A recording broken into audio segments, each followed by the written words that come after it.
Mayong adlaw mga binati o minahal kong matalumnon. Welcome to my channel. Welcome to Ikot TV News, ang channel sa kalambuan sa lungsod sa Matalom. Okay guys, today is May 26, 2023. Karon di ay dispera sa kapistahan diri sa lungsod sa Matalom. Unya ako mang hinaot nga magtinabangay kita kanunay alang sa kayuhan o kalambuan sa lungsod sa Matalom. Ato gayong suportahan ang atong administrasyon headed by sa atong maabtik nga Mayor Eric S. Pahulio o mga kauban sa tibuok team Pahulio. Nya ako mang hinaot nga di nato ang wadon ang pagtinabangay ang panaghiusa o kalambuan sa lungsod sa Matalom.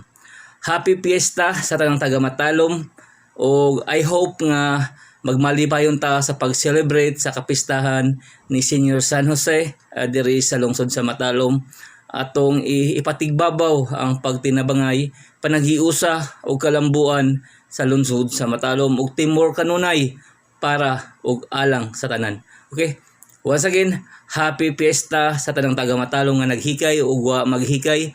Unya I hope nga mosimba ta kay si Senior San Jose maoy may mihatag nato o mga grasya o bisan pa man sa kuan di ta perpekto pero maningkamot ang makasimba aron mas hatagan patag daghang blessing o daghang mga proyekto nga panggahimuon para sa katawhan o kaayuhan sa tanang taga Matalom. Nya I hope nga kuan jud ta kanunay guys, magtinabangay kita alang sa kayuhan sa tanan ug kalambuan sa lungsod sa Matalom.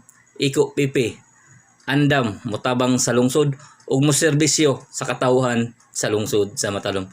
Once again, happy fiesta sa tanang taga Matalom ug I hope nga happy jud ang atong pag-celebrate sa atong kapistahan diri sa lungsod sa Matalom, Leyte, Philippines. And once again, thank you o God bless kanatong tanan.